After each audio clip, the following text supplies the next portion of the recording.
Undang-Undang Lalu Lintas yang tadi udah kita sebutkan di awal pertemuan ini. Kemudian tadi juga di samping orang, tentunya dalam berlalu lintas juga kita sudah saya sebutkan tadi, ada yang jalan kaki, ada yang naik sepeda, ada yang naik beca, mungkin naik delman atau naik mobil dan naik motor. Bila di jalan tentunya pasti banyak kendaraan. Nah, kendaraan itu ada yang bermotor dan tidak bermotor. Artinya kalau bermotor ya memakai mesin. Kalau tidak bermotor tidak ada mesinnya. Itulah inti atau yang paling mudah untuk membedakannya. Dalam kendaraan bermotor ada mesin, tentunya ada plat motor tersebut terdata di kepolisian. Kalau tidak bermotor seperti sepeda, beca itu tidak ada surat atau nomor registrasinya. Sini kita melihat kendaraan bermotor, contohnya ya sepeda motor, mobil, bis, atau kendaraan khusus. Kendaraan khusus misalnya kalau di rumah sakit ya mobil ambulan, kalau di dinas kebakaran ya mobil pemadam kebakaran. Kendaraan khusus yang dipergunakan secara khusus dalam keadaan dan situasi tertentu. Nah, kendaraan tidak bermotor, ada juga yang kendaraan yang digerakkan oleh tenaga manusia atau hewan. Ya kalau di Majalaya, termasuk Solokan Jeruk lah, Panyadap, banyak kendaraan yang tidak digerakkan oleh mesin, yaitu itu sudah saya sebutkan, yaitu delman atau keretek. Dan kalau beca, ya sama lah, itu digerakkan oleh tenaga manusia. Itu penggolongan jenis-jenis kendaraan. Memang ada yang lain, seperti kalau di laut atau di udara ya pesawat atau kapal, karena kita itu jarang lah mungkin ya, walaupun mungkin saya rekan-rekan para siswa mungkin juga udah ada yang pernah naik pesawat atau naik kapal, tapi seringnya dari rumah ke sini biasanya naik kendaraan lewat jalur darat. Selanjutnya, nah persyaratan kendaraan. Saya yakin para siswa semua di rumah lah punya orang tua, biasanya mempunyai kendaraan, apakah itu motor, mobil, atau sepeda.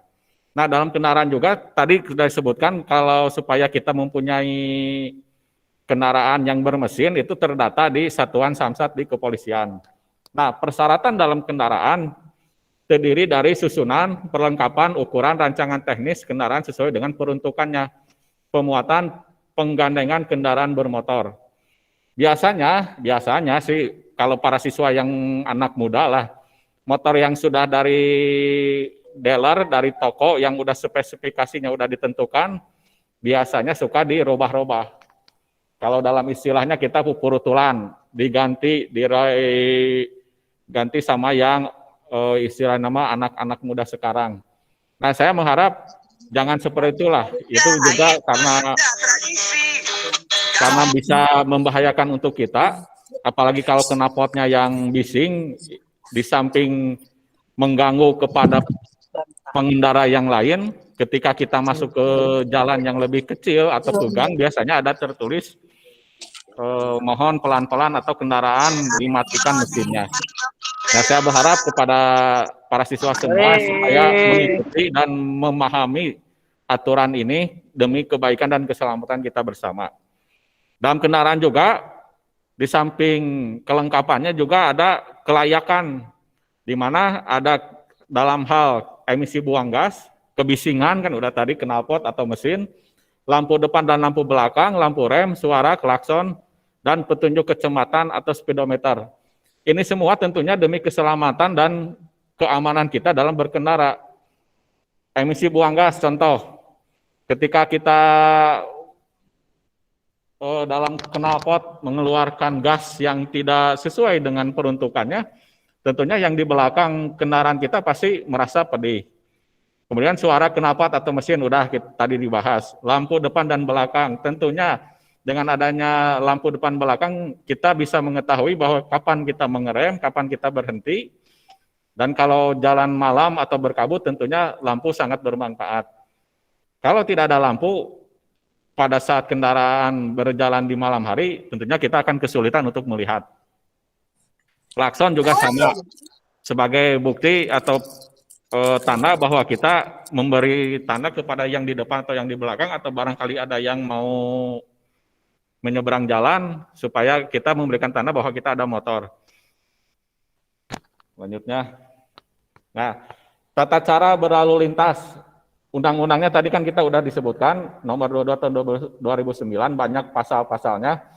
Saya intinya diambil pasal 105, yaitu setiap orang yang menggunakan jalan wajib, ini wajib ya. Kalau dalam agama kan ada wajib, sunat, terus makruh, mubah, dan haram. Nah ini wajib. Pertama, wajib berperilaku tertib dan atau mencegah hal-hal yang dapat merintangi, membahayakan keamanan dan keselamatan lalu lintas dan angkutan jalan atau yang dapat menimbulkan kerusakan jalan.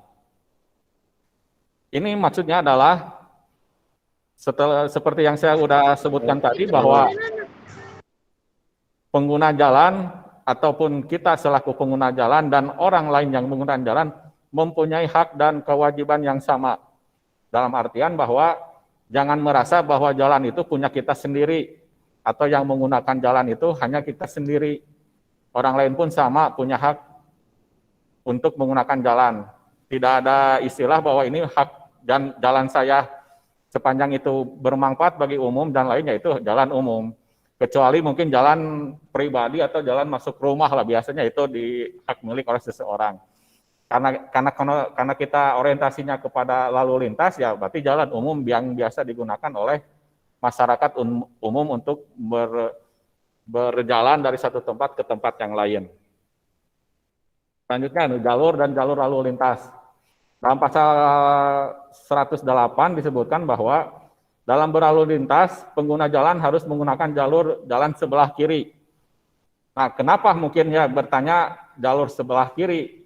Penggunaan jalur jalan sebelah kanan hanya dapat dilakukan jika satu, pengemudi bermaksud akan melewati kendaraan di depannya, dalam arti mendahului. Diperintahkan oleh petugas, yaitu kepolisian, untuk digunakan sementara jalur kiri. Sepeda motor, kendaraan motor yang kecepatannya lebih rendah, mobil barang dan kendaraan tidak bermotor berada di jalur kiri atau jalan. Penggunaan jalur sebelah kanan hanya diperuntukkan bagi kendaraan dengan kecepatan lebih tinggi. Akan membelok kanan atau mengubah arah menuju kendaraan lainnya. Nah, karena kita bangsa timur, Indonesia bangsa timur, untuk di jalan raya itu kita menggunakan jalur sebelah kiri. Barangkali kalau para siswa udah pernah ke luar negeri, ke wilayah barat lah, itu biasanya jalur kanan. Kalau di kita, karena bangsanya timur, itu jadi berarti jalur kiri. Itu kenapa kita di jalan menggunakan jalur kiri. Nah, bisa kita juga menggunakan jalur kanan. Kalau ya itu tadi, mau mendahului atau di depannya tidak ada jalan atau tidak ada kendaraan lain yang berada di jalur sebelah kanan. Kecuali kalau di jalan tol yang ada 2-3 lajur, tetap saja itu sama si jalur kiri. Nah, ketika kita berada di jalan, kalau kita mengendarainya pelan-pelan, itu sama saja kita harus di jalur kiri, karena supaya bisa memberikan jalan kepada kendaraan yang di belakang mau untuk mendahului kita. Selanjutnya, pejalan kaki. Nah, di jalan juga tidak hanya orang yang menggunakan kendaraan, tentu ada juga orang yang berjalan kaki. Seperti misalnya kita dari rumah atau kalau rumahnya dekat dari sekolah, biasanya menggunakan atau berjalan kaki. Tetap kan orientasinya kita perpindahan tempat orang barang dari satu tempat ke tempat yang lain. Nah, pejalan kaki wajib menggunakan bagian jalan yang diperuntukkan bagi pejalan kaki atau jalan yang paling tepi. Atau menyeberang di tempat yang telah ditentukan. Nah, biasanya kalau yang teman menyeberang tempat yang ditentukan, yaitu biasa disebut dengan zebra cross. Kalau di kota-kota besar ada yang warna putih seperti kuda zebra. Itu tanda untuk tempat kita menyeberang. Dalam hal tidak terdapat tempat penyeberangan yang ditentukan sebagaimana huruf B tadi, pejalan kaki wajib memperhatikan keselamatan dan kelancaran lalu lintas. Nah, tidak hanya pengguna kendaraan saja yang wajib untuk memperhatikan keselamatan dan kelancaran lalu lintas. Pejalan kaki pun sama. Jangan mentang-mentang kita berjalan kaki, kemudian mau nyebrang tidak tengok kiri, tidak tengok kanan, main langsung aja nyebrang, itu kan sama aja dengan membahayakan untuk baik untuk dirinya sendiri maupun pengendara yang kalau memang kebetulan lagi ada. Kalau memang lagi kosong di jalan tanpa kiri kanan juga silakan aja, yang penting kalau lagi kosong. Atau kalau di kota besar ketika rambu-rambu lalu lintas berwarna merah, pasti kendaraan juga akan berhenti. Selanjutnya, kewajiban pengemudi. Dalam pasal 77 ayat 1 disebutkan bahwa setiap orang yang mengemudikan kendaraan bermotor di jalan wajib memiliki SIM, yaitu surat izin mengemudi sesuai dengan kendaraan motor yang dikemudikannya. Nah, ada syarat untuk memiliki SIM. Pertama, usia minimal 17 tahun ke atas. Kedua, secara administrasi sudah memiliki KTP, kemudian mengisi formulir dan rumus sidik jari. Ketiga, mengecek kesehatan, sehat jasmani dengan surat keterangan sehat dari dokter, sehat rohani dengan surat tes psikologi. Syarat lulus ujian meliputi ujian teori, praktek, dan keterampilan melalui simulator. Nah, untuk yang baru masuk, mungkinnya sekarang kelas 1 SMK atau kelas 10, biasanya kalau baru masuk ke SMK belum memiliki KTP ya. Karena rata-rata kalau masuk SMK usia 15 atau 16 tahun. Berarti secara persyaratan untuk para siswa semua belum layak memiliki SIM karena usianya masih di bawah 17 tahun. Atau belum memiliki KTP. Nah, kalau sudah memiliki KTP bisa untuk mengajukan untuk membuatkan SIM. Artinya ketika kita belum memiliki SIM, ya kita belum layak untuk mengendarai kendaraan motor di jalan raya. Walaupun saya yakin lah pasti udah pada mahir lah, ataupun sudah banyak yang sering menggunakan kendaraan bermotor. Saya harap untuk ke sekolah atau ke jalan raya, dan untuk kemanapun lah, karena yang namanya kecelakaan itu tidak tahu lah, yang namanya jodoh pati bada dan cilaka, ya kita udah ada yang ngatur. Setidaknya kita bisa meminimalisir untuk hal-hal yang tidak diinginkan. Selanjutnya, sebagai pengemudi, lakukan hal sebagai ini. Pertama ya itu, memiliki dan membawa SIM. Kedua, pastikan kendaraan yang digunakan layak jalan. Tadi udah dibahas mengenai kelengkapan dan secara spesifikasi dari bawaan dari toko untuk keselamatan kita juga. Membawa STNK kendaraan yang digunakan. STNK itu yaitu kepanjangan dari surat tanda nomor kendaraan. Artinya ketika kita beli motor, kemudian motor tersebut kan ada nomor mesin, nomor rangka, dan sudah terregistrasi di Samsat, di kepolisian. Kalau tidak punya STNK atau tidak ada STNK, berarti motor tersebut tidak terdaftar. Selanjutnya, patuhi dan pahami semua peraturan rambu-rambu lalu lintas. Dan yang terakhir tentunya sabar dan hormati sesama pemakai jalan. Artinya bahwa ada istilah kan, biar rapat asal selamat. Kemudian kata keterangan juga, innaloha ma'as sobirin. Allah itu menyukai orang-orang yang sabar. Nah, ketika di jalan pun sama, kita harus sabar dan menghormati sesama pemakai jalan lain. Karena pemakai jalan lain mempunyai hak yang sama seperti kita. Artinya supaya kita selamat dan tidak terjadi sesuatu yang diinginkan, ya kita harus mentaati peraturan lalu lintas dan sabar serta menghormati sama pemakai jalan yang lain. Pasal 281 Undang-Undang Nomor 22 Tahun 2009, yaitu bunyi mengenai syarat memiliki SIM.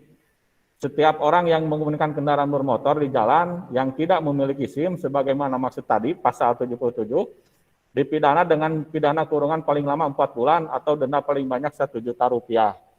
Nah, saya juga berpesan kepada seluruh siswa, karena khususnya kelas 10 lah, kelas 1, secara umur masih di bawah 17 tahun dan belum memiliki KTP, supaya tidak ter apa terkena razia, mungkin kalau lagi ada razia atau ditilang, saya berharap untuk tidak menggunakan kendaraan bermotor sendiri.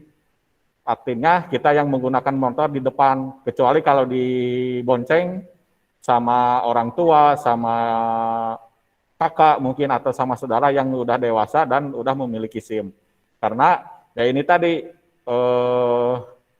ancaman pidananya 4 bulan dan denda paling banyak 1 juta rupiah. Pasal 28-nya sama, setiap kalau tadi mengenai SIM, kalau sekarang mengenai STNK. Karena ya motor yang resmi saya katakan resmi ada nomor STNK-nya, pasti nomor tersebut ada STNK. Kalau tidak ada STNK, apakah hilang atau memang motornya istilahnya kalau leasing sebelahan lah, tidak ada BPKB, yaitu berarti motornya ilegal dan tidak terdaftar, harus didaftarkan terlebih dahulu. Kalau kita pas kena razia SIM punya, tapi STNK tidak kebawa atau tidak ada, ya sama, didenda 2 bulan, kena tilang, dan denda paling banyak 500.000. Untuk poin 2-nya, ayat 2-nya, setiap pengendara kendaraan bermotor yang memiliki SIM, namun tidak menunjukkan saat razia, dipidana dengan kurungan paling lama 1 bulan atau paling banyak 250.000 rupiah. Nah, bedanya dengan yang tadi dengan yang sekarang, pasal 2, yaitu kalau ayat 2 lebih kepada ketika kita punya SIM, tapi tidak kebawa. Kan suka ada yang ya, biasanya lah, apakah benar atau tidak, atau berbohong, ketika ditanya mana SIM-nya, lupa Pak, tidak kebawa. Kalau memang lupa tidak kebawa, berarti artinya kita punya, tapi tidak kebawa. Beda lagi dengan yang pasal tadi, maksudnya tidak punya atau belum punya, memiliki SIM. Beda kan, ketika kita secara umur belum layak, belum 17 tahun, ataupun memang adalah orang sudah dewasa, punya KTP, tapi belum memiliki SIM. Nah, bedanya di sini, dengan orang yang belum punya, tapi orang ini sudah punya, cuman SIM-nya tidak kebawa. Dalam arti, SIM udah punya, tapi tidak kebawa. Cuman ya biasanya kalau ketika kena razia, yaitu alasan lah, apakah dia memang belum punya atau memang tidak kebawa, itu tergantung orangnya sih. Kalau memang jujur ya tinggal jujur aja, kalau tidak ya pasti kena tilang. Itu bedanya. Kemudian ketika terjadi suatu kecelakaan, nah pertolongan perawatan korban luka, kalau dalam kecelakaan itu ada istilah luka ringan, luka berat. Kalau ringan ya si korbannya masih bisa berjalan, masih dalam keadaan sadar mungkin, dan masih bisa berkomunikasi. Kalau berat, biasanya udah pingsan, tidak ingat apa-apa. Nah, pengemudi kendaraan bermotor yang terlibat lalu lintas wajib. Biasanya kalau di kita sih mudah-mudahan tidak seperti ini. Ketika terjadi suatu kecelakaan lantas, ada istilah tabrak lari. Nah, yang nabrak lari, kemudian yang korban dibiarkan begitu saja. Nah, kita kan selaku pelajar, dan tentunya kita juga mempunyai jiwa sosial lah. Ketika terjadi kecelakaan lalu lintas, yang harus kita lakukan adalah yang pertama, menghentikan kendaraan yang dikemudikannya. Artinya kita berusaha menolong semampunya dulu lah. Kemudian memberikan pertolongan ya kepada korban, melaporkan kecelakaan tersebut kepada kantor polisi terdekat, kalau memang dekat dengan kantor polisi. Kalau memang punya nomor HP-nya, bisa langsung dihubungi. Kalau memang jauh, pastilah di suatu tempat atau di jalan tersebut, ada pengurusnya lah, apakah itu RT, RW, pengurus setempat yang tentunya bisa kita mintai pertolongan. Selanjutnya, setelah mendapat laporan tentang adanya kecelakaan lalu lintas, petugas ya langsung mendatangi cek lokasi atau tempat kejadian tersebut. Nah, penyebab kecelakaan umumnya yang sering kita alami lah, yang pertama faktor pengemudi, yaitu 1, tidak disiplin, yang melanggar aturan yang tadi. Kedua, emosional, tidak sabar, daya konsentrasi kurang, kurang terampil, ngantuk, lelah, rurusuhan lah gitu. Karena tadi juga ya kita sopan dan saling menghargai dengan yang lain. Kemudian mabuk. Nah, mabuk ini bisa pengaruh obat atau minuman keras. Nanti kita bahas lah dalam tema tentang narkoba. Yang kedua, faktor kendaraan. Apakah pertama kendaraan tersebut tidak layak jalan? Kedua, ban pecah, rem blong, lampu tidak berfungsi, muatan atau bukan peruntukannya. Suatu contoh misalkan ketika rem blong, kita menjalankan kendaraan, kemudian pas mau ngerem, tiba-tiba remnya tidak berfungsi. Tadi kan udah disebutkan syarat satu kelayakan yaitu kita mengecek kendaraan tersebut sebelum kita berjalan. Artinya bahwa motor atau mobil tersebut bisa digunakan secara layak untuk digunakan. Ketiga, faktor jalan. Apakah jalan tersebut sempit, bergelombang, tikungan, tanjakan, atau menurun. Nah, tentunya kita harus bisa memperhitungkan ketika jalan sempit, bergelombang, atau jalannya rusak, menggunakan kendaraan itu harus seperti apa. Masa mau jalan rusak kita menjalankannya dengan cepat? Ya tentunya tidak seperti itu kan. Kita bisa mengukur kapan harus melaksanakan cepat atau harus melambat. Keempat, faktor cuaca. Cuaca bisa karena hujan, kemudian jalan licin, atau mungkin kalau malam hari timbul kabut, atau mungkin banjir kan gitu. Kita harus bisa memperhitungkan faktor-faktor ini dan faktor tersebut bisa dari diri kita sendiri atau faktor lain yaitu faktor alam. Selanjutnya, pada saat mengalami kecelakaan lalu lintas, tindakan yang dilakukan yang pertama ya tetap tenang dan jangan panik, tidak perlu emosi, mungkin ini bagian dari takdir kita. Kedua, bersikap tenang dan waspada, artinya waspada karena di jalan mungkin orangnya tidak sama, ada yang baik, ada yang tidak baik, mudah-mudahan orang baik semua lah. Kemudian, jangan menyalahkan orang lain. Kenapa jangan menyalahkan orang lain? Walaupun dalam sebuah kejadian, pasti ada faktor penyebabnya.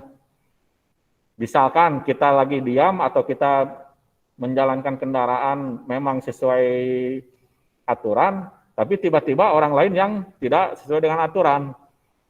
Walaupun mungkin secara aturan memang yang salah itu orang lain, tapi pertama kita harus introspeksi dulu lah kepada diri kita sendiri. Karena ada istilah kalau di jalan ya kalau tidak ketabrak ya nabrak, begitu juga sebaliknya. Nah orang lain pun sama, kalau semua orang mempunyai prinsip seperti itu, insya Allah kecelakaan bisa dihindari. Selanjutnya, jangan melarikan diri dan bila ada korban segera menolong. Yaitu udah dibahas tadi, jangan sampai kita terlibat tabrak lari. Melaporkan ke pos polisi terdekat atau segera menghubungi dengan alat komunikasi yang ada. Selanjutnya, pengguna jalan yang memperoleh hak utama, yaitu hak kita di jalan. Pertama, pengguna jalan yang memperoleh hak utama untuk didahulukan. Pertama, kendaraan pemadam kebakaran yang sedang melaksanakan tugas. Ambulan yang mengangkut orang sakit.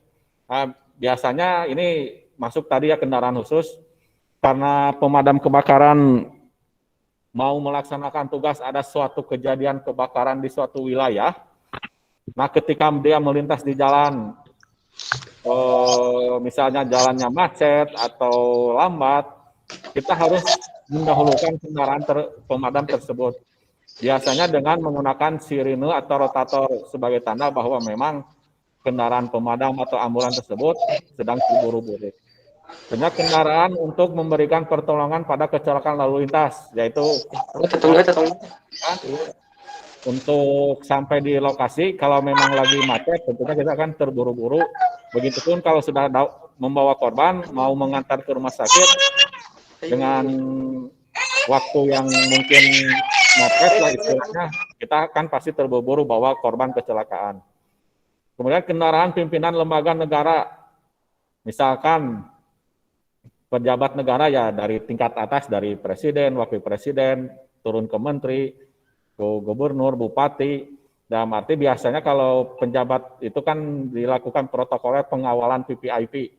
Nah kita harus mendahulukan pejabat tersebut dalam arti karena dalam melaksanakan tugas tentunya ada protokoler di lalu lintas juga dalam hal pengawalan. kalaupun tidak terburu-buru, ya sebaiknya kita memberikan jalan untuk petugas pimpinan lembaga negara. Soalnya kendaraan pimpinan dan pejabat asing atau lembaga internasional yang menjadi tamu negara. Ya sama, ketika ada tamu dari luar negeri yang berkunjung ke negara kita harus memberikan contoh bahwa memberikan di jalan raya, memberikan contoh kepada tamu supaya tamu tersebut berkesan kepada negara kita. Salah satunya ya kita memberikan di jalan raya tidak terburu-buru dan tidak mengganggu iring-iringan pejabat yang sedang melakukan pengawalan. Selanjutnya iring-iringan pengantar jenazah. Ya ini masuk ke tadi seperti ambulan ya. Di ambulan kan bisa mengangkut orang sakit mau ke rumah sakit, ataupun sebaliknya ambulan tersebut membawa jenazah dari rumah sakit ke rumah duka. Konvoi atau kendaraan untuk kepentingan tertentu menurut pertimbangan petugas Polri. Misal dalam hal kalau konvoi iring-iringan dalam rangka kalau sebelum pandemi ya biasanya mau kampanye, ada calon yang memang secara undang-undang bisa dipentingkan dalam arti karena ini sedang melakukan kampanye. Kalau dulu ya, kalau sebelum ada pandemi kan, kalau sekarang tidak ada, setelah ada pandemi, kemarin waktu pemilihan bupati pun secara door to door. Ya. Selanjutnya penindakan hukum pelanggaran lalu lintas. Nah, ketika mudah-mudahan sih tidak ya, ketika para siswa kena tilang, kita kan pasti dikasih surat tilang. Nah, dalam surat tilang itu terdiri dari 5 lembar dengan 5 warna yang berbeda-beda. Ada yang warna merah, kuning, putih, hijau, dan biru.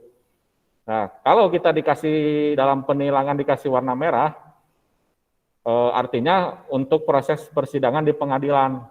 Nah, yang tertulis dalam tilang tersebut harus datang ke pengadilan sesuai dengan yang ditulis di surat tilang, pengadilan mana, pada hari apa, jam berapa, tanggal berapa. Warna kuning yaitu untuk arsip di kepolisian, putih untuk arsip di kejaksaan, hijau untuk arsip di pengadilan.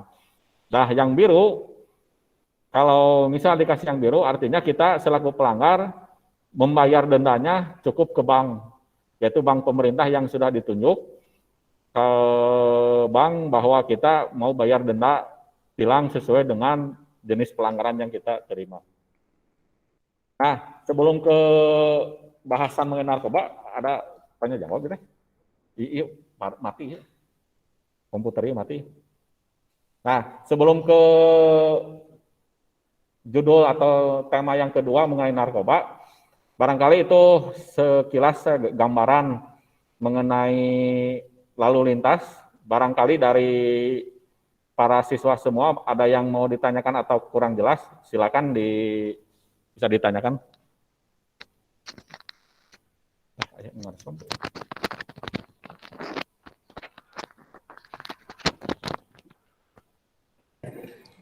Silakan, ada yang mau ditanyakan atau bisa dilewat chat komentarnya.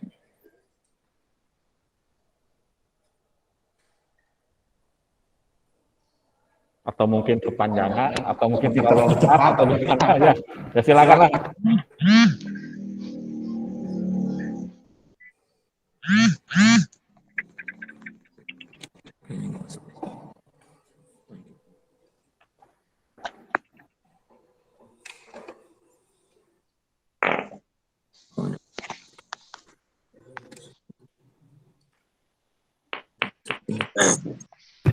Silakan tanyakan.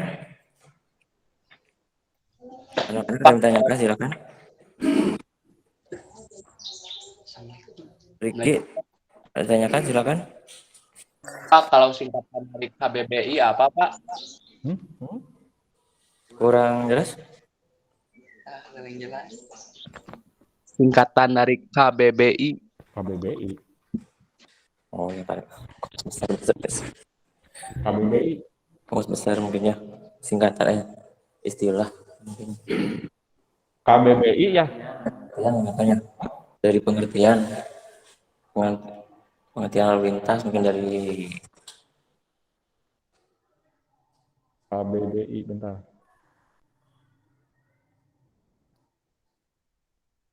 KBBI, Kamus Besar Bahasa Indonesia mungkin. Dalam hal apa ini? Ini dengan kami ini, maaf.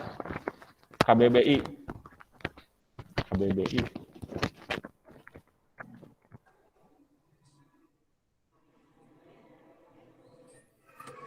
Oh, ini ada pertanyaan dari Virgi Cahya.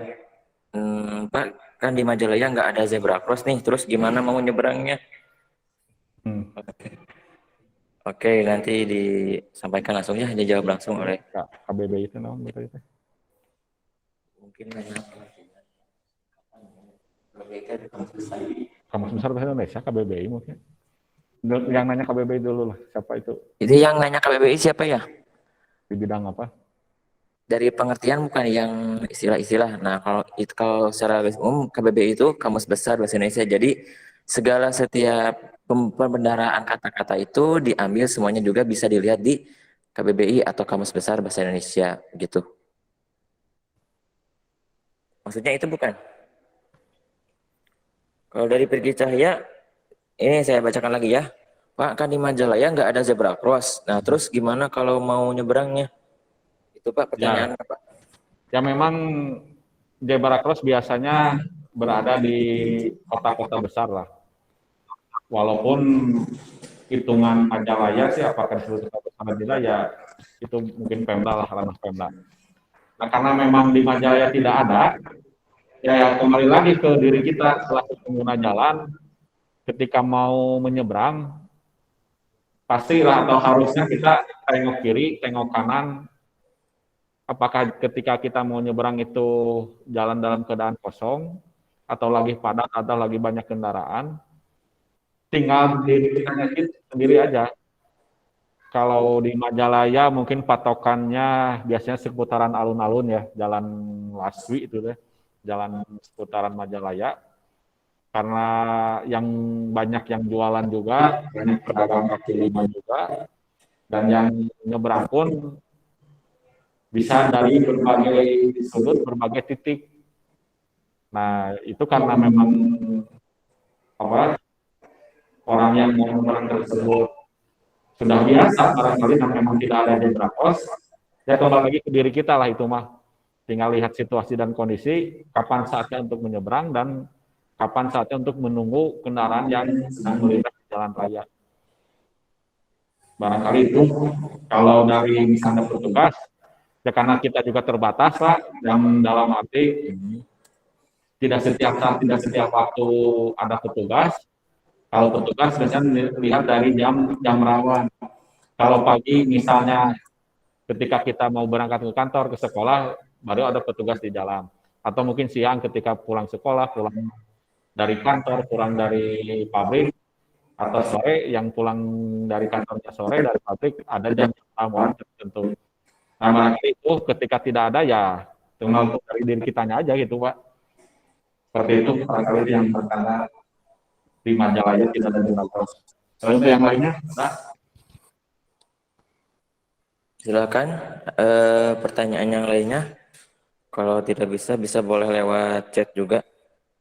Kalau dari KBI, ya seperti tadi Pak Guru Wawan, Kamus Besar Bahasa Indonesia, saya mengambil pengertiannya ya kata per kata. Seperti tata tertib, etika, kesopanan, dalam Kamus Besar Bahasa Indonesia, pengertiannya seperti itu. Ketika digabungkan dalam etika berlalu lintas, ya etika kita tahu artinya apa, kemudian berlalu lintas secara garis besar sudah saya jelaskan, kita simpulkan dalam satu undang-undang bahwa memang aturan etika berlalu lintas itu seperti itu. Nah itu mungkin yang pertanyaan dari KBI. Barangkali yang lainnya ada? Ada yang mau tanyakan lagi enggak? Kalau tidak ada, bisa langsung kita masuk ke materi selanjutnya ya. Masih dengan pemateri yang sama. Jam berapa itu? 11? Udah, baru jam 10 Pak. Baru 10, setengah 11 ya. Paguknya ini udah mau lama lah. Oke, kalau tidak ada, saya lanjut ke tema atau judul yang selanjutnya. Dalam hal ini, dampak ke narkoba terhadap kesehatan. eh, narkoba, ya, pengertian dari narkoba itu adalah narkotik, psikotropika, dan bahan aditif lainnya. Nah, Undang-Undang tentang narkoba, kalau tadi lalu lintas nomor 22 tahun 2009, kalau ini nomor 35 tahun 2009, yaitu zat atau obat yang berasal dari tanaman atau bukan tanaman, baik sintetis maupun semi sintetis, yang dapat menyebabkan penurunan atau perubahan kesadaran, hilangnya rasa nyeri, mengurangi sampai menghilangkan rasa nyeri, dan dapat menimbulkan ketergantungan.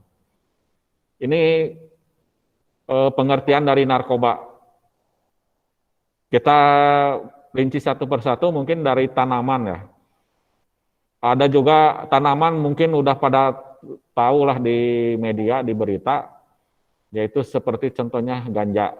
Itu memang dari tanaman, ditanam di atas tanah, kan biasa tanaman seperti pada tumbuhan-tumbuhan yang lain. Terus kalau bukan tanaman, baik sintesis maupun semitesis, yaitu dari bahan-bahan kimia. Nah, yang dapat menurunkan dan merubah kesadaran. Nah, bedanya dengan obat, narkoba itu sifatnya nanti bisa menyebabkan kita ketergantungan atau ketagihan. Kalau obat ya ketika kita minum obat, dokter menyarankan misalnya dalam satu hari 3 kali 1 obat ini diminum setelah makan. Kalau kita udah sembuh ya udah gitu kan, nggak dilanjut minum obatnya, nggak ketergantungan. Kalau ini mengandung ketergantungan. Dan narkoba tidak berdasarkan hasil resep atau dari dokter. Nah, awalnya ketika kita minum narkoba biasanya kita diminum atau melalui disuntikan dan melalui dihisap.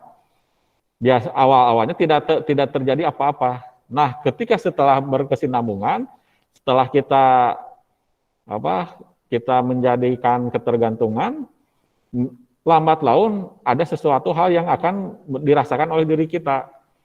Yaitu pertama perubahan kesadaran, yaitu hilangnya rasa nyeri, ataupun mengurangi sampai menghilangkan rasa nyeri pada menimbulkan ketergantungan tadi. Karena apa? Yaitu tubuh kita lambat laun sudah tidak bisa atau responnya terhadap obat tersebut, karena obat tersebut sudah mengenai ke organ-organ tubuh kita.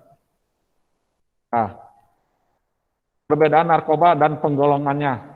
Pertama, narkotika, itu kan pertama menghilangkan rasa nyeri dan rasa sakit. Golongannya pertama, 1 untuk pengobatan heroin, ganja, kokain. Golongan kedua untuk pengobatan namun ada efek ketergantungan, contoh morfin. Psikotropika pertama biasanya bisa menyebabkan perubahan mental dan perilaku. Golongan pertamanya disebut ketergantungan sangat kuat, tidak untuk obat, contoh ekstasi. Golongan 2, ketergantungan kuat, digunakan untuk pengobatan, contoh amfetamin. Zat adiktif, zat yang dapat menimbulkan ketergantungan, contoh inhalan, zat yang terdapat pada lem, dan thinner atau pengencer cat, alkohol, tembakau, obat penenang, dan zat yang menimbulkan halusinasi. Intinya, kalau memang kita mengkonsumsi obat yang saya sebutkan tadi, berdasarkan resep dokter, dan untuk penyembuhan, itu tidak apa-apa.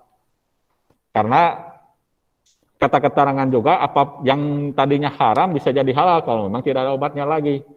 Asalkan sesuai dengan syariat, sesuai dengan resep dokter.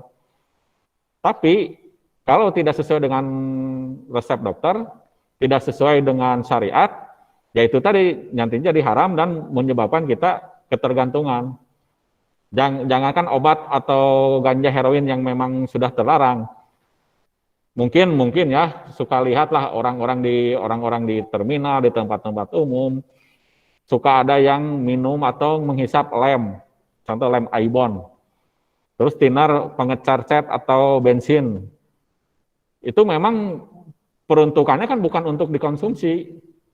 Tapi karena orang tersebut sudah istilahnya sudah tidak mengerti dengan aturan, sudah tidak punya etika, sudah tidak punya, dalam arti tidak punya kesadaran bahwa memang yang dikonsumsi itu adalah yang terlarang, yang tadinya coba-coba yang tadinya biasa-biasa, ketika kita sudah kebiasaan, bisa menimbulkan ketergantungan, bahkan organ tubuh kita bisa jadi rusak, menyebabkan penyakit, sampai kepada kematian.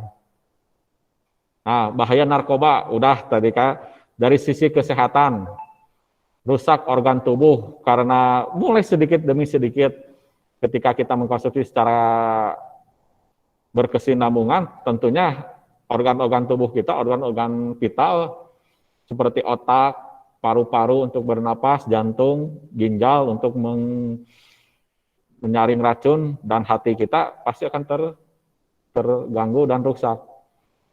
Kemudian juga kita bisa menyebabkan overdosis, kematian, penyakit dari HIV atau AIDS. Overdosis artinya bahwa ketika tubuh terus-terusan mengkonsumsi obat-obat yang merusak organ, menyebabkan kita meninggal karena melebihi dari dosis yang ditentukan. Seperti kita minum obat kan sehari 3 kali atau sehari 2 kali setelah makan. Nah, kalau berlebihan tentunya daya tahan tubuh kita untuk menerima obat tersebut bisa menjadi rusak dan bisa menjadi kelebihan. Dari sisi psikologi, sosial, yaitu kriminalitas, kecelakaan lalu lintas. Kenapa gitu kan bisa menjadikan kriminalitas? Karena orang yang mengkonsumsi narkoba itu kesadarannya ya di bawah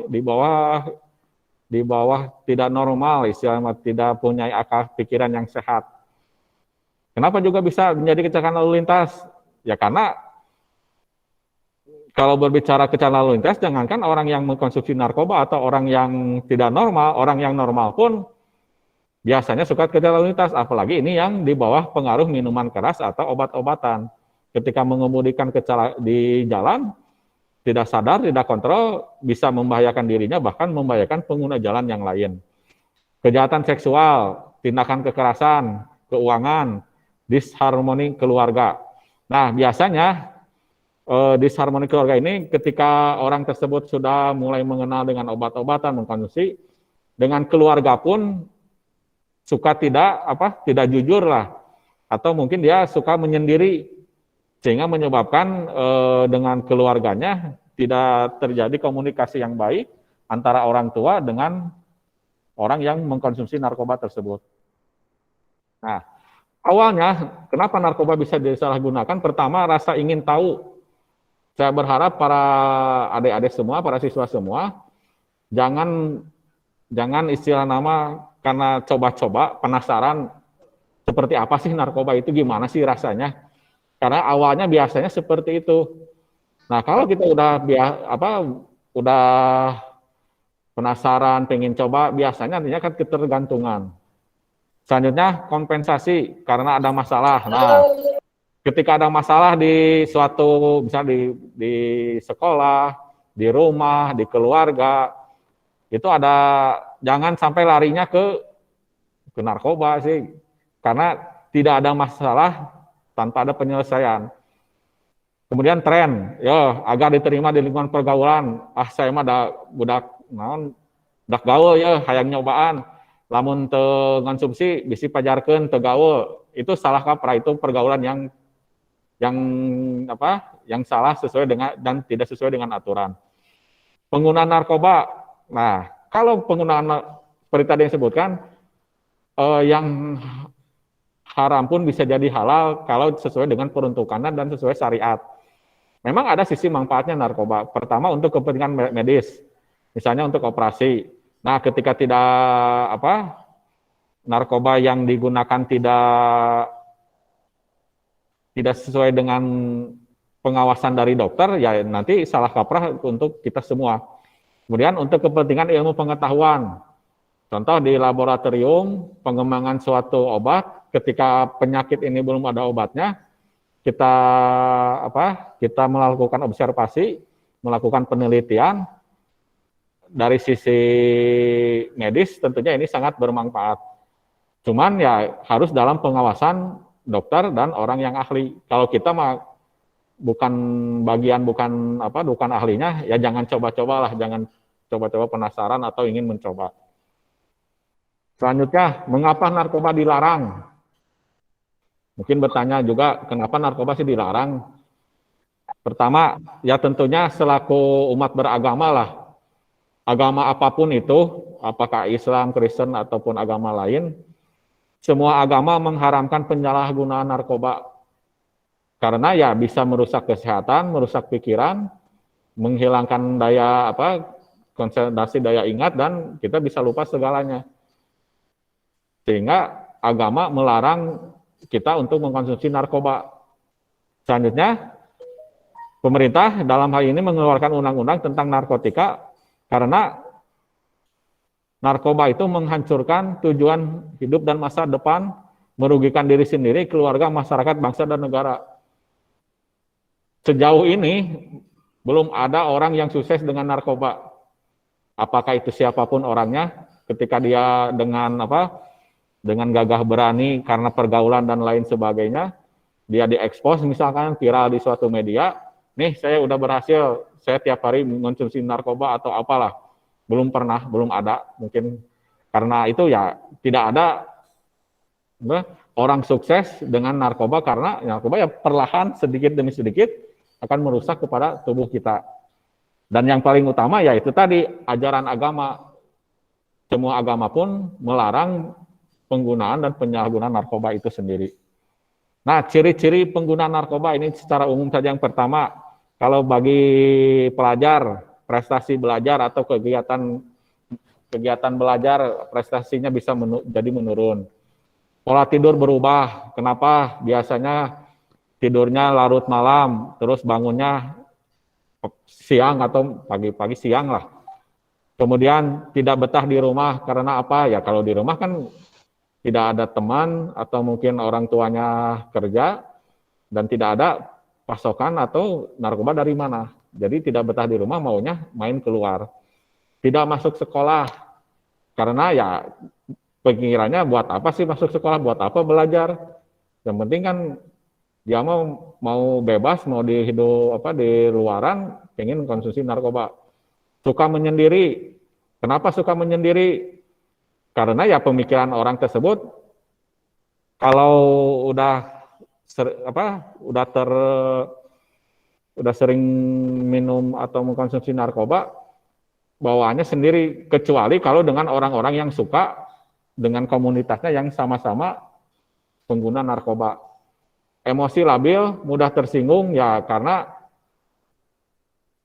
jiwanya sudah terganggu, sedikit-sedikit mudah marah, mudah tersinggung, apalagi ketika pingin tidak ada obat, tidak ada narkobanya, dia suka pasti marah-marah.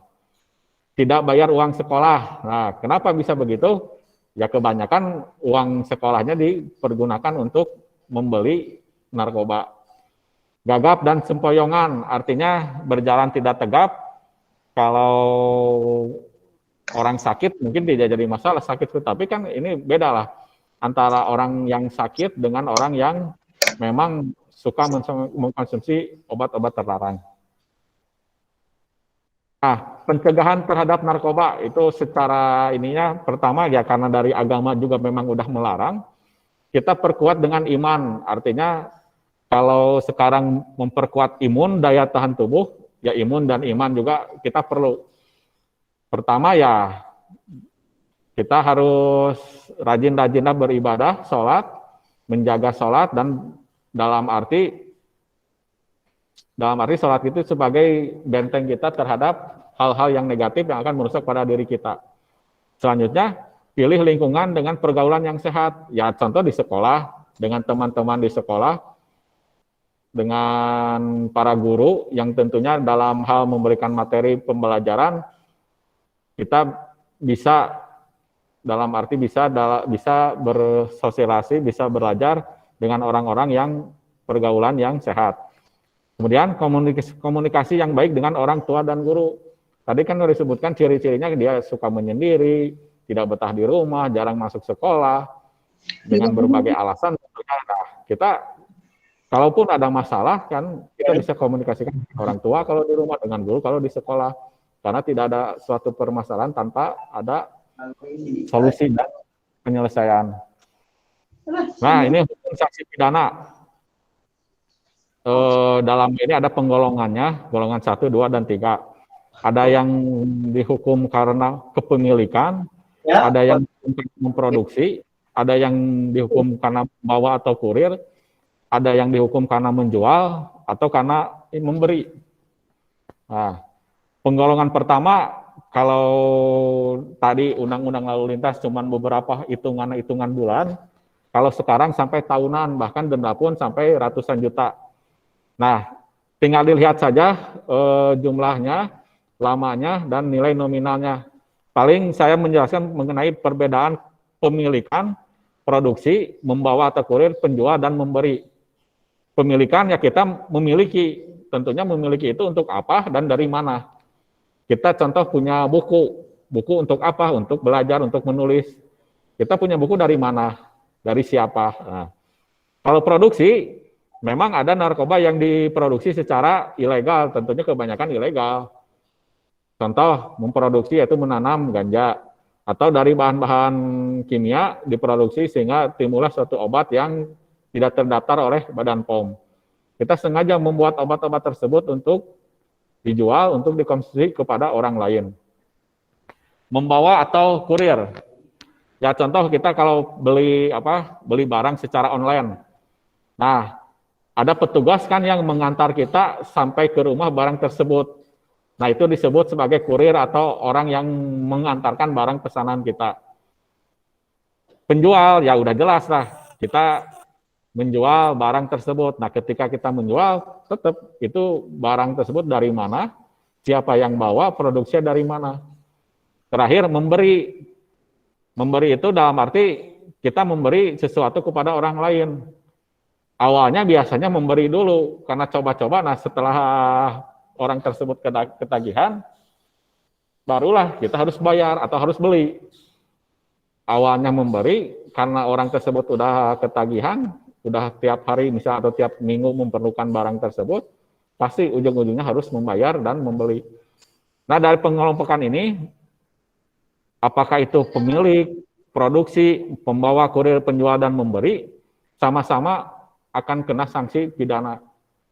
Kalau semuanya, apalagi kalau semuanya dari lima pengelompokan ini, semuanya kita memenuhi unsur, ya pasti lebih berat dan lebih besar lagi.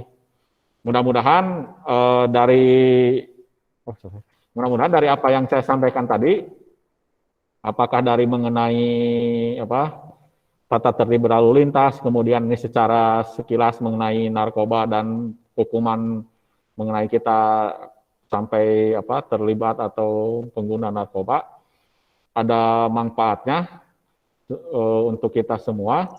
Kemudian kita sama-sama berharap lah dan berdoa semoga wabah pandemi COVID ini segera berakhir sehingga kedepannya bisa tatap muka, bisa bersekolah secara normal, bisa bertemu dengan teman-teman sekolah, bisa bertemu dengan Bapak Ibu guru, sehingga kita bisa bertatap muka dalam hal pengenalan lingkungan sekolah. Barangkali itu yang bisa saya sampaikan mengenai kasus narkoba. Barang ada yang mau ditanyakan sebelum saya ditutup, silakan.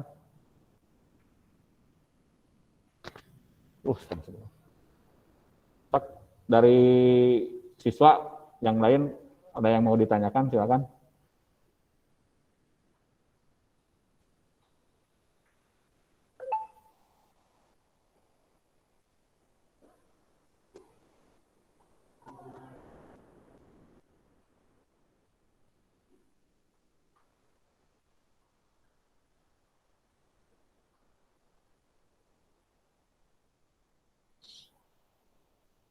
Ada barangkali sebelum saya tutup ada yang mau ditanyakan mengenai narkoba atau yang lainnya, silakan.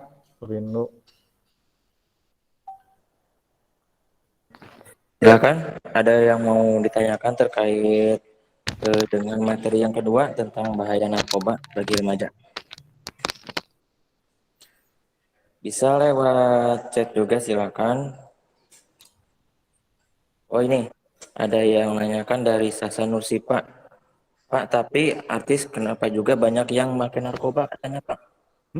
Kenapa artis juga banyak yang memakai narkoba atau memakai narkoba? Yang lainnya mungkin biar nanti saya sekalian diuraikan. Oke, itu pertanyaan yang pertama. Silakan, mungkin ada pertanyaan yang kedua.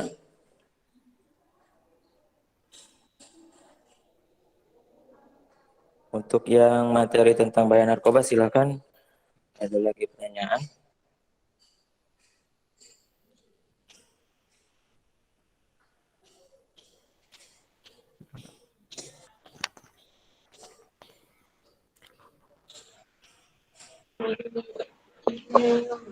Oh my God. Ya, halo. Atas nama Virgi, itu siapa? Ada yang tanyakan?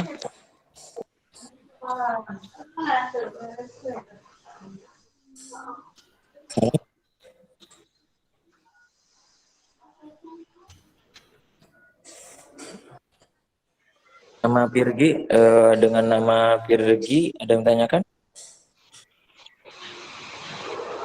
Oh, satu lagi, Pak. Ini misalnya nih ada maksa yang yang ada yang maksa nyoba, tapi kitanya nggak mau, terus maksa terus sampai mengancam gitu. Gimana Pak perlakuannya? Mengancam, mengajak gitunya. Ya, satu lagi mungkin Pak. Hukum memakai narkoba berapa lama gitu Pak katanya? Ya. Di penjaranya kalau Baik. pidana ya. Saya jawab untuk yang pertanyaan pertama dulu, kenapa para artis ya, artis maksudnya. Ya tentunya untuk yang berkompeten untuk menjawab ya lebih sebaiknya artis ya, karena saya bukan artis itu kan. Cuman kenapa banyak artis, lebih kepada itu kan artis public figure di media, apakah dari berita nasional atau berita tentang artis banyak diberitakan. Ini kebanyakan dari mereka itu alasannya karena faktor pekerjaan, stres ya, sehingga dia mencoba-coba kayak itu tadi kan dari awalnya karena coba-coba. Itu alasan yang biasanya alasan umum lah, alasan klasik kenapa seperti itu. Dan kalau inti pertanyaan kenapa para artis, ya karena artis public figure mungkin banyak pekerjaan dan karena kesibukan sehingga dia mencoba-coba dari narkoba. Cuma yang intinya bagi kita adalah kuat iman, tidak tergoda dengan apapun. Seperti keterangan dari Allah juga, kita berani meninggalkan yang haram, insya Allah dapat sesuatu yang halal. Tidak ada gunanya, tidak ada manfaatnya, karena kalau kita udah sekali mengkonsumsi, itu akan keterusan.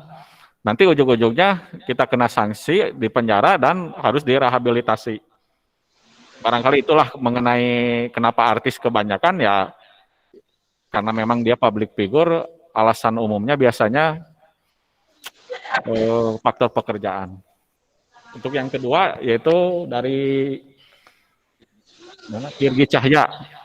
Misalnya ini Pak, ada yang maksa nyoba tapi kita nggak mau. Terus maksa sampai mau ngancam gimana tuh Pak? Nah, itu harus jelas dulu ya, ini yang maksanya itu dari siapa dulu? Apakah dari teman kita, atau dari orang tua, atau dari seseorang yang memang tidak kita kenal? Gitu kan pertanyaannya. Nah, kalau menurut saya ini saya dirincikan dulu, ini dari seseorang yang teman lah misalkannya, teman kita. Nah, ancamannya itu dari teman itu seperti apa? Ancamannya berupa apa? Nah, kalau dari teman sekolah nih misalkan, si teman sekelas kita nyoba-nyoba ngasih ini, terus ngancam kalau kamu nggak makan ini, nggak minum ini, nanti saya akan ini. Nah, kalau di sekolah tinggal laporkan dulu aja ke bapak ibu gurunya, gitu aja. Kalau maksa, nah ancamannya, maksanya seperti apa kan ini ada berbagai macam penafsiran lah. Nah, intinya kalau ada yang masa dari teman ya tinggal laporkan aja ke sekolah. Kalau dari teman sekolah, kalau dari teman bermain di luar misalkan, ada ancaman dari teman bermain ya kita tinggal laporkan aja ke orang tuanya, ke Pak RT-nya, ke Pak RW-nya bahwa si ini maksa saya untuk mengkonsumsi ini. Paling itu dulu lah. Yang penting kita kuat. Tadi iman kita terjaga, iman kita kuat. Bahwa seseorang mau ngasih obat ini bukan obat yang resmi, katakanlah obat yang tidak jelas, ya kita tolak juga secara baik-baik lah. Kalau memang dia masih tetap maksa, ya laporkan dulu aja ke RT, ke RW, ke orang tua. Kalau di sekolah ya ke sekolah, ke guru, ke wali kelas, ke guru BK, BP, tinggal seperti itu. Barangkali itu jawabannya untuk Virgi. Terus untuk siapa? Mulaman Iqbal Jailani. Pak, hukum memakai narkoba bisa berapa tahun penjara? Ini tadi udah ada pengelompokannya. Nah, hukum memakai ini kan masuknya kemana kita? Pemilikan, produksi, membawa kurir, menjual atau memberi. Nah, tinggal kita ini aja masukkan kemana? Kita memakai narkoba itu untuk keperluan apa? Untuk diri sendiri atau untuk kepada orang lain? Nah, pemilikan, dipakai, dimiliki. Mungkin pemakai bisa masuk ke dalam kategori pemilikan. Karena kita memiliki narkoba untuk apa? Coba. Masa terus-terusan disimpan, nggak dipakai? Nah, masuknya untuk pemakai, masuk ke dalam kepemilikan. Untuk golongan 1, tadi jenis-jenisnya udah, golongan 2, golongan 3. Nah, penjara minimalnya untuk golongan 3 ada 5 tahun dan denda 100 juta. Gitu. Nah, untuk pemakai. Dari Wendy Permana, cara menghindarinya gimana, Pak? Menghindari narkoba ya kalau memang kita udah tahu itu obat terlarang ya sebaiknya jangan dikonsumsi. Terus pergaulan kita kalau dari orang-orang yang mungkin bukan tidak dikenal lah, tidak jelas orangnya dari mana, asal usulnya dari mana, apabila memberi sesuatu yang pemberian itu menurut kita ini asal ada ganjil, kalau minuman mungkin ada labelnya, ada kode produksinya, ada dari Badan POM, ya tinggal kita tolak aja. Cara menghindarinya itu tadi iman yang kuat, pergaulan, dan kalau ada sesuatu yang diberi sebaiknya kita tolak. Dari Fitri, misalnya Pak, kalau orang yang sudah kecanduan narkoba, cara mengatasi biar nggak kecanduan lagi gimana Pak? Itu direhabilitasi. Tapi biasanya kalau belum ketahuan, kalau belum ketangkap, pasti terus. Dalam arti terus mengkonsumsi. Jarang orang mau berhenti dari secara diri pribadi sendiri. Kalau udah ketangkap, udah ketahuan, baru dia pingin direhabilitasi. Contoh mungkin seorang pencuri, kalau belum ketangkap, kalau belum ketahuan, pasti akan terus mencuri. Nah itu ajalah analogi logikanya. Nah ini juga kalau yang udah kecanduan, kalau belum ketahuan apakah sama orang tuanya, sama gurunya, atau dari petugas kepolisian, ya biasanya kalau belum ketahuan pasti akan terus-terusan. Barangkali itu untuk Fitri.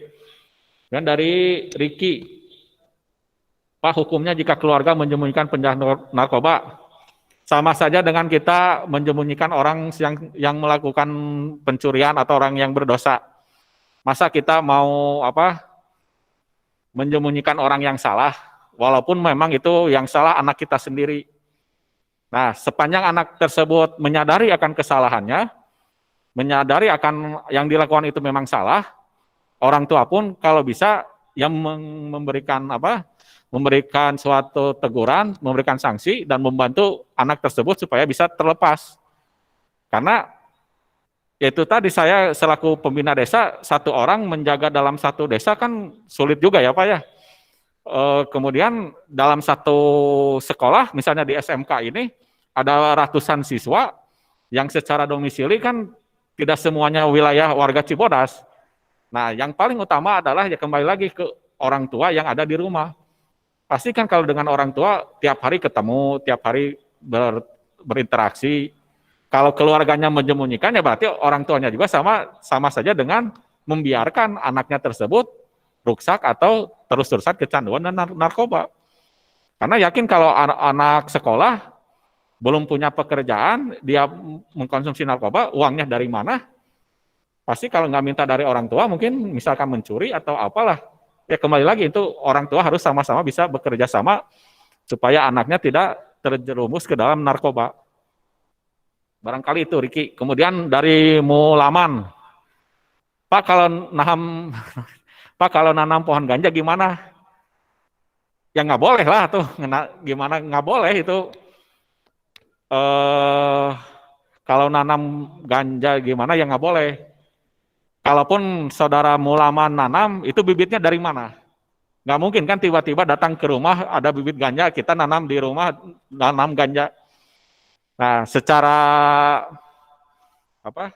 Kalau dari biologi itu kan ada tanaman bisa tumbuh itu faktor cuaca, faktor tanah, faktor suhu, faktor kelembaban. Kalau di Majalaya saya pikir memang bisa saja, tapi sulit dengan berkembang dengan baik. Kebanyakan kalau di Indonesia, di wilayah Aceh itu banyak. Contoh kalau di Mekah, tanaman kurma, nggak mungkin lah, atau bisa saja kita nyoba nanam di Majalaya, tapi hasilnya tidak akan maksimal seperti di Mekah, karena beda suhu, beda tanah, beda kelembaban, beda cuaca. Yaitu bagian dari biologi lah. Barangkali itu Mulaman, terus dari Pirgi Cahya. Pak, waktu lama waktu rehabilitasi berapa bulan? Tergantung kitanya, daya tahan tubuh kita, daya tahan imun kita berapa lama. Contoh kalau sekarang penyakit COVID, berapa lama kita isolasi mandiri. Kalau umumnya kan 14 hari, 2 minggu. Tapi ada juga yang dalam 1 minggu udah dinyatakan sembuh. Nah, kembali lagi sama, ini juga narkoba, rehabilitasi berapa lama, tergantung daya tahan tubuh kita terhadap suatu obat seperti apa. Bisa cepat, bisa lama, ya tergantung kitanya. Rata-rata paling sebulan 2 bulan untuk lama rehabilitasi, bisa juga lebih dari seperti itu. Barangkali itu Pirji. Kemudian dari siapa? Desinar. Pak, kalau yang menggunakan sabu berapa lama ya Pak dihukumnya? Sabu-sabu tergantung, masuk tadi golongan jak adiktif, golongan 2 kalau tidak salah. Rata-rata kalau dari golongan 2 ya minimal 2 tahun sampai ada yang 15 tahun. Tergantung dari kitanya, kualifikasinya seperti apa dari sabu tersebut. Ini bisa dilihat mungkin nih, pengkelompokannya seperti apa. Barangkali itu Desti. Kemudian dari Riki lagi, Pak, kecubung termasuk golongan bukan? Kecubung.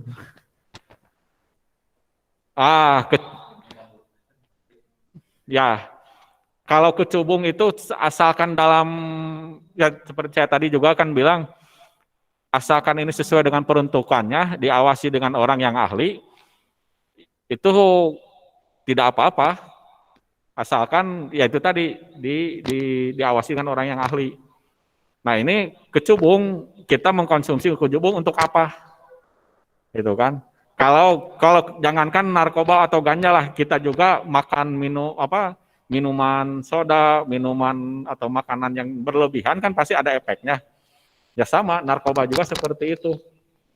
Asalkan kita bisa menjaga diri, kemudian tidak terlalu berlebihan dan terlalu banyak-banyak, tidak menyebabkan overdosis. Obat juga kan kalau terlalu banyak, melebihi dosis, pasti kan ada efeknya juga. Nah, barangkali seperti itu. Terus dari Pirji Cahya, Pak, rata-rata orang yang masuk penjara berapa tahun? 17 lebih bisa masuk penjara gak?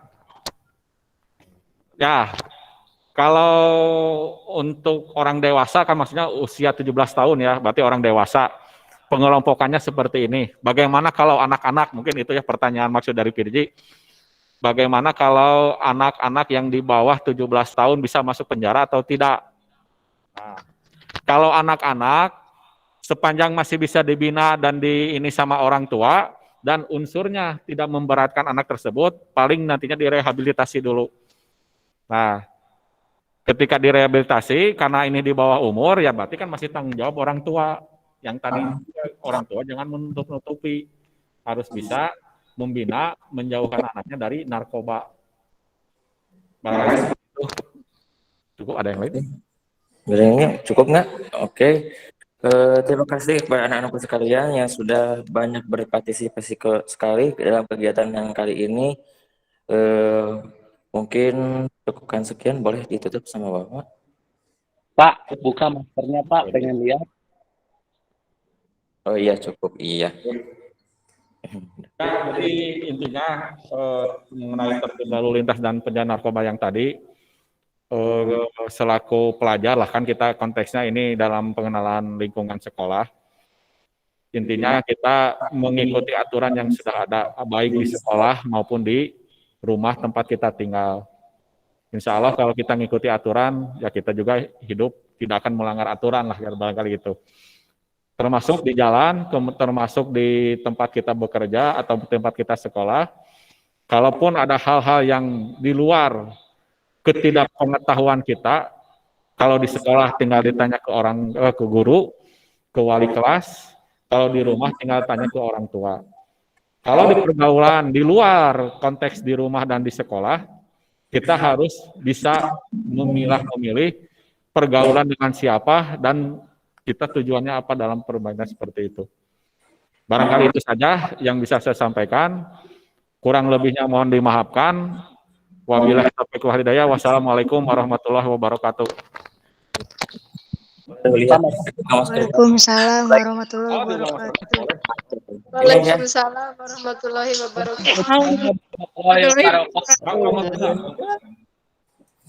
Bentar, ini banyak.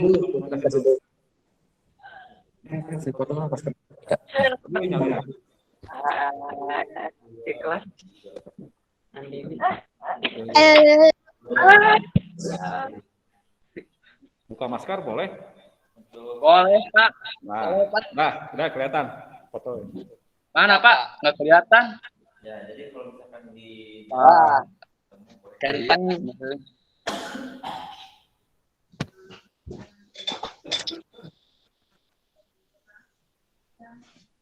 Oke, Pak. Oke, udah cukup. Cukup. Ya, ini buka masker karena bukan saya tidak protokol kesehatan ya. Ini ya supaya dikenal lah wajahnya. Ya, Pak. Kalau susah menemui saya tinggal datang ke desa, barangkali nanti dihubungi sama perangkat desa lah. Karena saya juga kan nggak setiap waktu ada di desa, tergantung situasi dan kondisi lah barangkali itu. Dan kalau memang ada warga Majalaya mungkin ya, Majalaya atau desamanya di Majakarta, dekat dengan domisili rumah saya, ya bisa main lah ke rumah. Nggak apa-apa, sok main aja ke rumah. Barangkali itu aja. Udah cukup. terima kasih untuk Bapak Hidayat SH atas materinya. Semoga bisa bermanfaat bagi anak kalian, bisa diambil ya supaya bagaimana yang disampaikan. Untuk selanjutnya kita penutupan PLS break dulu kurang lebih 4 menit, masuk lagi jam 10.45 ya.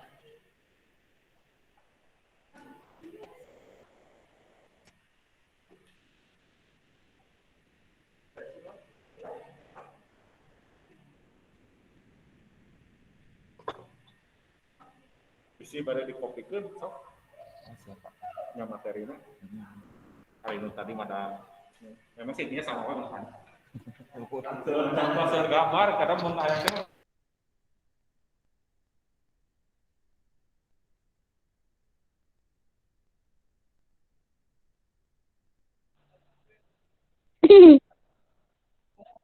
Hai Tayo.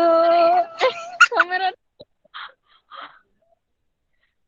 Garing. Hai guys. Gabut, Gesan. Hai. Hai. gabut guys, Hai. Garing lur. gabut guys. Anjir.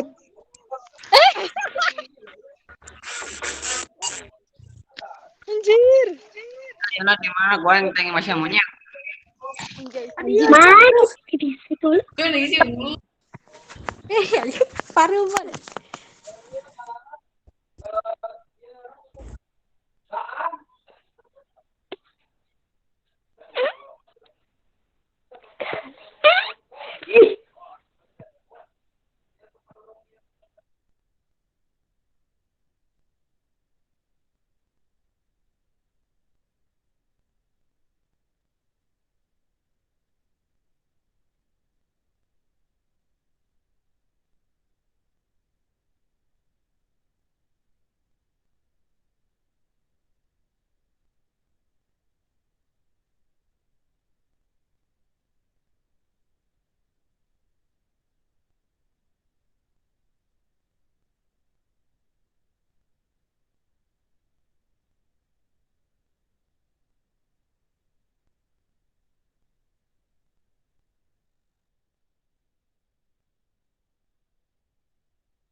Ya iki.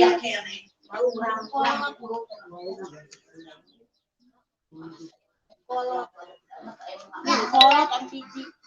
Baik, segede-gede teh geletik oge.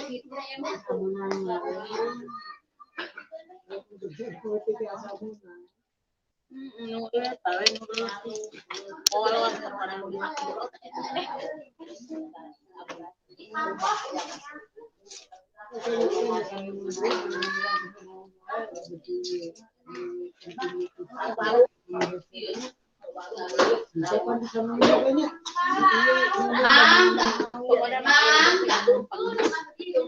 Mana bergabung tuh gitu. Gabung.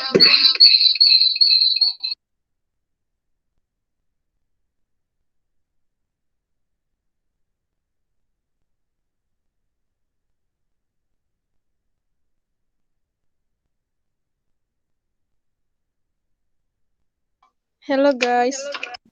Halo.